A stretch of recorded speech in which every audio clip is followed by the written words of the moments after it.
In the world of wellness, a $4.5 trillion industry, healing crystals have surged in popularity. This crystal craze has been fueled by their allure and claims of spiritual benefits. From amethyst said to soothe the mind and emotions, to rose quartz believed to open up the heart, these shiny stones have found their way into homes, offices, and yoga studios around the world. But here's the catch: these spiritual claims lack substantial scientific backing. The vast wellness industry, often seen as a beacon of health and positivity, is a coin with two sides. Behind the allure of these shiny stones lurks a darker reality. In the shadows of this thriving industry, a stark contrast emerges in the form of child labor.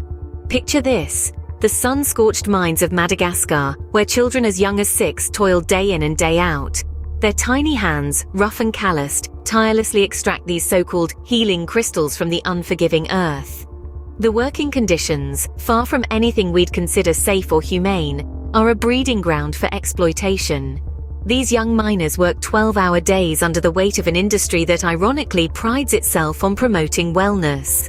It is estimated that over 40,000 children are employed in cobalt mines. Some are as young as 7 years old to produce tourmaline, amethyst, and smoky quartz. Globally, there are more than 1 million children participating in artisanal and small-scale mining. Their plight, however, remains largely unseen, their voices unheard.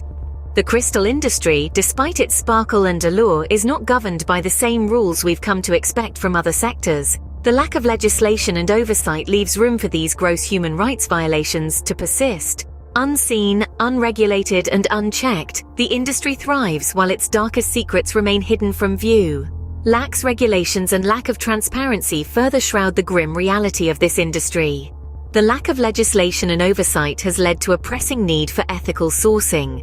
This unregulated industry has allowed for numerous human rights violations and environmental abuses, prompting a call for change. Innovative solutions are emerging, such as the use of blockchain technology, which can provide a transparent record of a crystal's journey from mine to market. Private litigation, too, is playing a role in holding those accountable who exploit vulnerable workers and damage our planet. But these efforts alone aren't enough. We, as consumers, have a powerful role to play. By making conscious choices, we can demand better practices and support businesses that prioritize ethical sourcing. We must consider the true cost of our purchases, beyond the price tag. Crystals, God's beautiful creations, hold no spiritual powers. Their beauty should be enjoyed, but not at the expense of innocent children.